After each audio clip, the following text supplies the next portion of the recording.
Will City. Self-care Sunday. Yo. I'm like self-care on Sundays with a day off on Monday. Private jet on the runway, taking off, going one way to the top. Whoa. Who said the sky is the limit when I'm high is my vision? On Facebook Live, going live in a minute. Don't mind me, I'm just minding my business. Breaking news, doing interviews, but it's not about me, I'm doing this for you. Matter of fact, no, I'm doing this for proof that a self-care Sundays and dreams come true.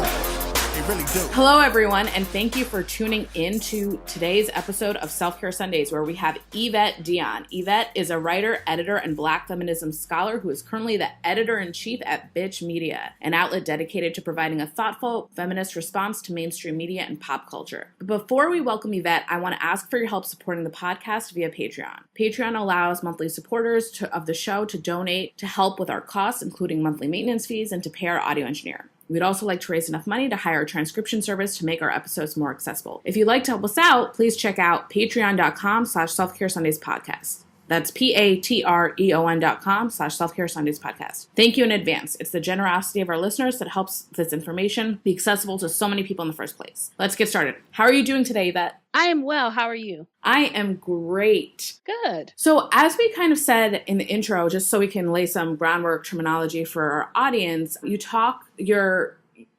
as a Black feminist scholar and focusing on Black feminism, could you explain for our listeners the difference between Black and white feminism? Sure. So I came to feminism through Black women, which is why I identify as a Black feminist. So I didn't identify as a feminist until I was 22 and enrolled in a class about Alice Walker, who coined the term womanist. And until that point, I didn't at all identify with feminism, though I went to a historical Black college for women of color. So I identify primarily as a Black feminist because the way that I understand feminism came directly through reading and interacting with texts written by other Black women. I think white feminism is focused exclusively on gender and the ways in which white women are maligned through sexism. But many women who subscribe to kind of a white feminist ideology don't consider the other intersections of identity and tend to only focus on the way that they are maligned and not consider, for instance, I see a lot of white feminists say, you're Blacks or women or Latinx, never considering the intersections of being a Latinx woman, for instance. Right, totally. So I imagine doing this work can be trying at times. Yes. So I'd love for us to talk through a typical day for you and where you see self-care playing a role. Sure. So I'm kind of all over the place right now because I'm both the editor-in-chief of Bitch Media and I'm also working on a manuscript and also in the process of working on a book proposal as well. So I'm kind of torn between multiple things that have my attention right now. And so a typical day for me begins at about 6:30 in the morning. I immediately start working, which is not ideal, but I know that I need to be finished by 2:30 in order to spend the rest of my time invested in both the manuscript and the book proposal. And so a lot of my self-care comes when I'm off. So for me, when I'm off, I'm off. When I'm unplugged, I am unplugged. And I'm very clear and firm about those boundaries. So when I am done working, I am done working. And then I use the rest of that time to invest in myself. So I always make sure I get 8 hours of sleep because I know I'm useless if I don't. I always make sure that if I feel, I'm kind of a hypochondriac, to be honest. But if I feel like something is off or wrong with my body, I'm the first person to call the doctor and go, opposed to waiting and letting my anxiety build around whatever the issue could be. And I would say the last part of that for me is that I do the things that I want to do, the things that I feel drawn to do. And I'm learning to say no and to be firm about that no and to set a boundary around that no, because otherwise I find that the limited amount of time I do have to invest in myself is being spent so much on what other people would have me to do at that time. And so saying no and meaning it and holding firm to it is something I'm working on, but is really integral to my self-care. I remember I saw a tweet you had posted some time ago on this, I think related to this topic, where someone had said, you know, in order to get promoted in a job, you should do more work than is required of you, right? And you had basically said, this is not applicable to some people, and you should not pour your heart and soul into work that you're not being compensated for, particularly if there's a high likelihood that that's not going to be recognized, rewarded, etc. Could you talk a little bit about that idea? Yeah, I think, well, first of all, it comes from personal experience. So because I went to a small historical Black college and we had a really small journalism school, we were essentially taught that we had to go above and beyond to compete with journalists and writers at other schools. And so I found for 4 years, every single hour of every single day was spent on something, whether it was interning for free, writing for free, I was managing a magazine for free. I mean, all of these things that, yes, it gave me great experience and allowed me to advance my career, but was also really draining. And so when I went directly from undergrad to grad school, and when I finished grad school, I was so burned out, I could not get out of the bed. And I had all of these accolades. By that time, I had been in the New York Times. Like, I had all of these bylines, but I was entirely dissatisfied and just really unhappy with myself and where I was in my life. And that came from the messaging that you just work and you work and you work until you get ahead. And in actuality, particularly for people from marginalized communities, if you are doing free labor, then your employer is going to expect you to continue to do free labor. And 90% of the time, they are not going to recognize it and promote you. They're going to expect, if you're the first person to come in every morning and the last person to leave, that just becomes who you are as an employee. And they start to expect that from you without rewarding you for it. If you're going to work for free, why would someone pay you? If you don't advocate for your worth, and don't say, hey, and set really strict boundaries around your time and say, hey, I need to be in at 9 and out at 5. And in that time, I do my work really well and effectively. Then people are going to continue to run all over you. And even then, you may not get promoted, but at least you know that you have stuck true to yourself and your time and what you're worth. Yeah. So you mentioned that you had gone to a historically Black college. Could you talk about your decision to go there and what the experience was like for you and, you know, and kind of choosing to be in that space? Sure. So I dropped out of high school when I was 16 because I was agoraphobic and I just couldn't finish high school. There was so much pressure around being a high performing student and I felt like I couldn't live up to the potential that people were setting out for me. And so I ended up dropping out. And then I decided to get my GED when I was 17. And I don't know in that process where I decided I was going to go to college, but I knew that I would not be able to get into many schools without a traditional high school diploma. And so I'd grown up watching A Different World.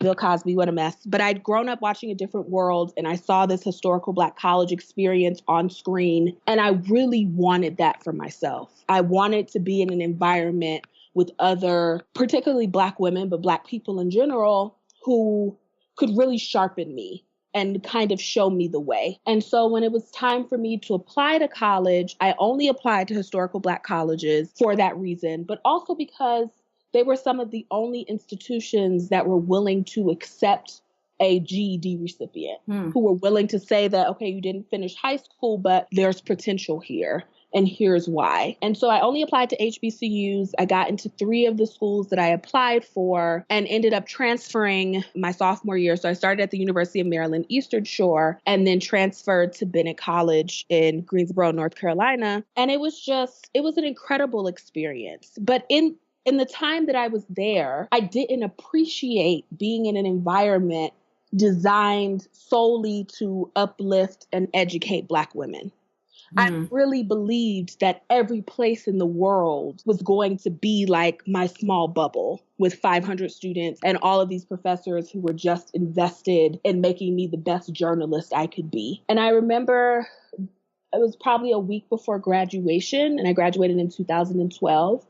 And one of my professors pulled me aside and explained that to me, of how much I needed to cherish this experience, because unless I went to Spelman after or went to work at Essence after, I was never going to be in a place designed specifically for the education and uplifting of Black women. And now I've been out of college 6 years. That's absolutely true. Do you feel like being in that space, in that community, was that a form of community care, that not just that the centering of Black women, but also the kind of bonds and focus on each other and kind of that community aspect of it, which I think is what you're referencing when you're saying that not every space is a space of community care across difference. Yes, absolutely. I would say it was a form of community care, but I don't want to present my HBCU as a flawless place. Right. I think that I was able to access community care because I'm cisgender and heterosexual. But if you were a queer person on my campus, you didn't get access to that community care. And so you kind of had to create safe communities for yourselves and among yourselves. And so I think that I was very fortunate and that I was able to get with a mentoring professor really quickly who helped me create that community. But that definitely was not every person's experience. Yeah, that's an important distinction as we're talking about intersectionality and marginalization. So being a writer and an editor who often focuses on issues impacting the Black community, I imagine you have to be up to date on the news and current events. What do you do to kind of, you referenced some of the boundaries, but how do you handle kind of how disheartening some of the news can be? And, you know, as both a news consumer and a news writer, how do you draw boundaries to preserve your mental health, and what recommendations might you have for our listeners? That's a wonderful question. I think the first step for me was giving myself permission to turn it off. I was at a point, particularly at the end of Obama's presidency and transitioning into Trump's presidency, that I was consumed by news all the time. I would wake up watching the news. I would go to bed watching cable news, to the point that it was in my dreams at night, what was happening in the world. And so for me, I realized that it was really affecting the way I felt, that I was feeling heartbroken and sad and disheartened and walking through the world depressed, not only because of news, because I struggle with depression anyway, but a large part of that was what I was consuming. And so the first step for me was giving myself permission to turn it off and know that if I missed something, eventually I would see it when I needed to see it. Because so much of keeping up with the news is feeling like you're going to miss something that's a part of the cycle. And then you're going to miss out on a story that you could have published. You're going to miss out on a great writer who's written something really compelling on Twitter that they can turn into an essay. You're just going to miss out. And you have to be okay with missing out and getting comfortable with that. I would say that's the first step. And then the second step is to really employ kind of tactical tools that keep you from seeing things. So I personally use the Freedom app, which I have an iPhone. I don't know if it's available in the Android marketplace, but it's an app that you can set how many hours you want your phone locked out of any social media platform, and it will adhere to that. So if you want to spend 8 hours offline, it will block all of that from your phone so you can focus on the work it is that you want to do and not become consumed with what you're seeing. And then the third part of that, and it's a big thing for me, is to seek therapy and counseling, and not just when you think something is broken. I really see counseling and therapy as preventative care. It's something that allows you to better understand yourself and the world around you and the way you show up in that world. And therapists can really give you the tools to navigate obstacles like being consumed with news and dreaming about news and turning off and being okay with turning off. And I do know that everybody doesn't have access to healthcare and can't get access to a therapist, but if you can, I strongly encourage people to seek it just the way you would go to the doctor for a sore throat, to go to a counselor and set up bi-weekly or weekly meetings with a professional. Yeah, I so relate and agree with everything you're saying. The idea of missing out, I think that when I stopped being such a frequent consumer of news, for me, it was less about feeling angry and depressed and more about feeling crazy, that I was like, this is just, there's just like things didn't make sense. You know, narratives are fractured, information is missing. Why are we talking about this as it relates to this? And I found limiting my consumption of news or limiting the sources where I was consuming news. Yes. And as you're saying, a large part of it was feeling like I was missing out. And what I realized, as you said, things will cycle back and you'll find the thing, you know, if it was really that important. But also I found I didn't really miss as much as I was afraid I was going to miss. There was very little. Exactly. I really actually ended up missing. Yes. And I'm also a big proponent of the Freedom app. I started using it when I was studying for the bar so I could focus. And I agree, it's a really useful tool. Yes. So I'm glad that you mentioned it. So as you know, you talked a little bit about how you developed some of your habits through experience, through realizing different things. I'm interested particularly on sleep. I think that's one that a lot of us tend to skip out on. I don't for my health, for my own reasons, but I'm curious how you kind of figured out, you know what, I really need my 8 hours of sleep, or I really need to, you know, draw a boundary when I'm working, when I'm not. How did you discover these things? It was my body kind of forced me into discovery. So I was very accustomed in my early 20s to staying up all night, working until 11 o'clock, going out with my friends, coming back and being in class at 8 a.m. and sometimes going 2 or 3 days without resting and not feeling tired. And I was so naive to think that as I got older, my body would be able to keep up with that cycle of not resting. And then when I got into my mid-20s, I was probably 25 or 26, my body just literally said, no more. You have to rest. You cannot stay up all night long anymore because your body is literally changing. And so I think what was helpful for me in that process was realizing through therapy that I needed to listen to my body. And at the time, so much of that had to do with food for me, of listening to hunger cues and knowing what it is that I wanted to eat. But then I also realized through that process that I had to listen to my body when it came time to rest. And so my body automatically shuts down at like 10:30 p.m., which is a whole mess. But my body at 10:30 is ready to go to bed no matter what else is going on. And so I know that around that time, everything else needs to shut off. My TV needs to go off. My phone needs to go off so I can actually rest.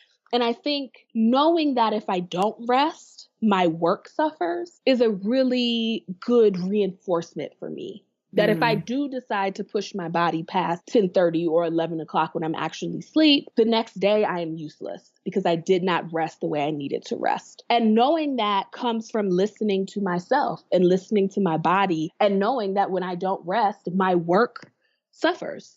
So making all of those connections for me was probably a 1-year-long or 2-year-long process. But now it's helped me get into a routine around everything else in my life. So I know I need to start working at 2:30. So I have, 6 hours to work and then 2 hours to unwind to be in bed by 10:30. So everything else kind of works backward from that.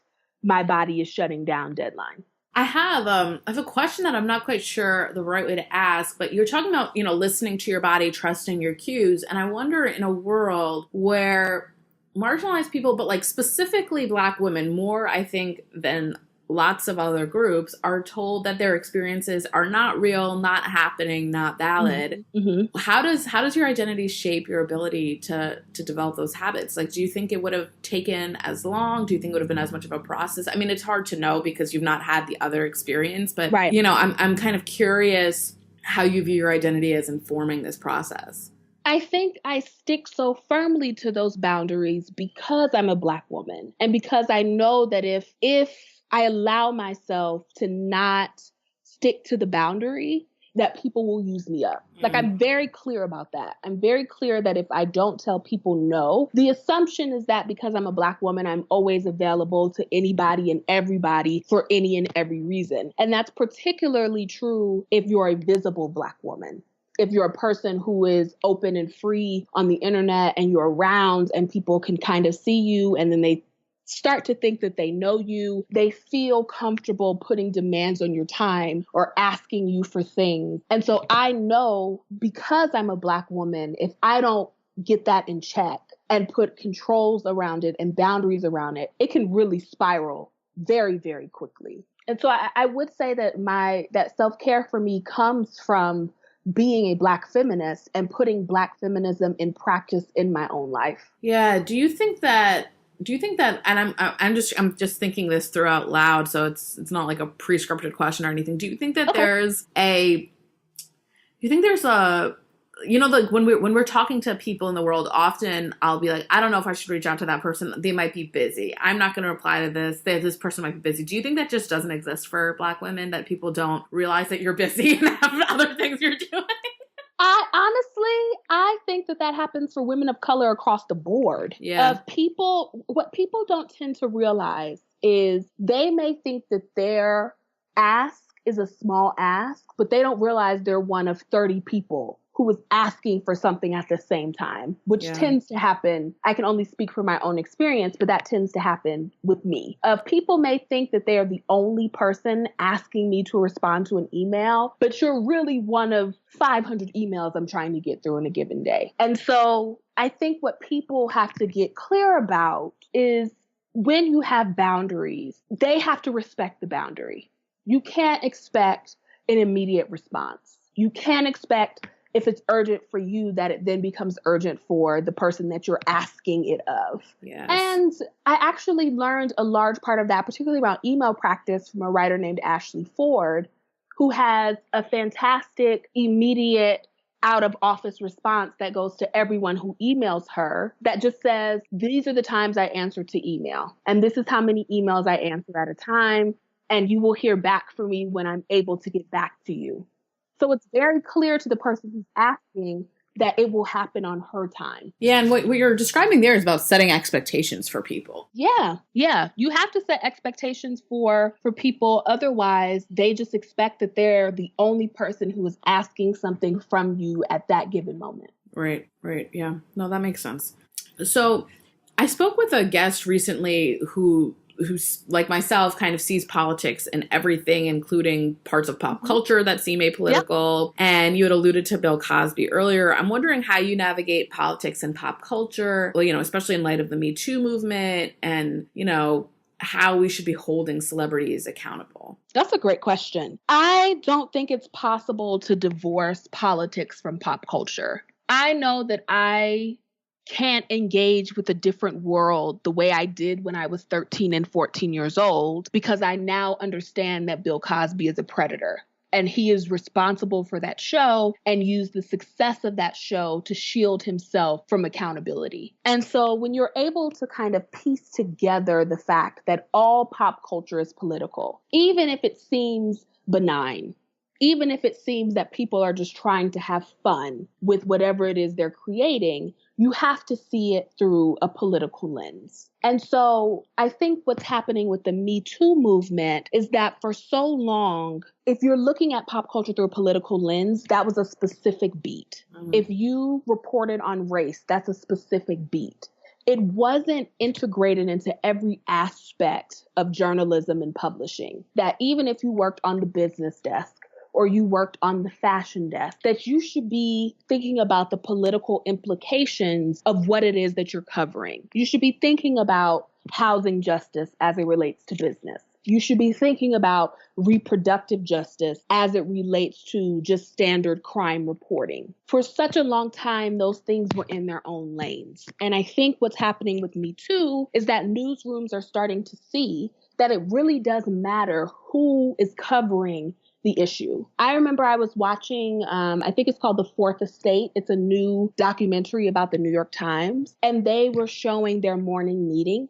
And their morning meeting does not look at all like even New York. It is very white. It is very male. It is very straight. And for a long time, that was dictating the coverage that the New York Times was producing. And I think what Me Too is forcing particularly publications to do is not only just hire a token person, but to really diversify their newsrooms and to be intentional about inclusion and to make sure that the people who are covering these issues not only have straight journalism reporting backgrounds, but also understand sexual violence and also understand how people in the workplace are subjected to harassment, and also understand that that is related to sexism and racism and homophobia and can make those connections. And that if you're a publication that doesn't do that, your coverage is going to suffer. That, to me, is the biggest part of what is happening with Me Too. Outside of holding celebrities accountable, is who is the person in the newsroom making the decision to go after Harvey Weinstein or to go after Bill O'Reilly. Right. No, I think that makes sense. And so I think what you're also then, by kind of extension saying is that it's inevitable that when you are consuming pop culture as part of a self-care practice, that it's natural that you would see politics in it and your experience with the media you're consuming changes based on what you know about it. Exactly. You can't consume pop culture in a vacuum. I mean, you could. There are some people who could consume Roseanne, for instance, in a vacuum, divorced from who she is and kind of her bigotry and her hatred. But if you want to be intentional about what you are bringing into your life, including pop culture, you have to consider the politics of it. You have to consider who the people are who are creating it and who is greenlighting it and what their intention is for putting a show like Roseanne on the air. You can't just consume it and enjoy it, because a lot of people said, hey, and I'm one of those people. I watched the first episode. I thought it was really enjoyable. I could no longer continue to watch it because I know who Roseanne is and what she stands for and the reason why ABC would put this show on at this time. All of that has to inform your viewing practices. Yeah. And so does that make it challenging for you to consume media? I feel like there's a lot of great media out there where you're not navigating some of these obstacles, but do you feel like that's broadly true, or do you feel like there's always a kind of like, and then you're like, oh shit, now I can't watch this anymore?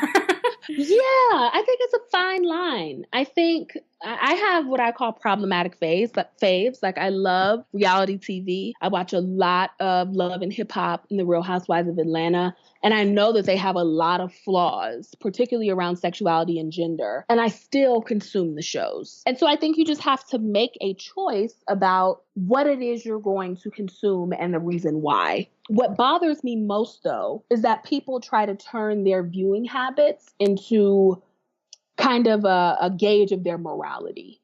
Of, I am not watching that because I'm a feminist, and therefore if you're watching it, you are not. That kind of faux equivalency bothers me so much. So much. And so I think it's possible to say consume Roseanne and also have political commitments, but you cannot excuse consuming Roseanne. Yeah. You can't excuse that away. I think what you're saying is you have to be honest about the problematicness of what you're consuming. Yes. Like, it's fair to say that, like, I know that this is problematic for this reason, but I enjoy it. I'm going to watch it anyway. But it's a different thing to pretend that it's not problematic in the first instance. Exactly. Or to say that because you're consuming it, it makes it feminist. No, it's not a feminist practice to watch Roseanne. Right. Or, I mean, possibly, I guess, depending on how intersectional and the way you define feminism, like, it could be that it's not a feminist practice to watch the reality TV shows you watch. Exactly. It's not, I see those stories all the time that try to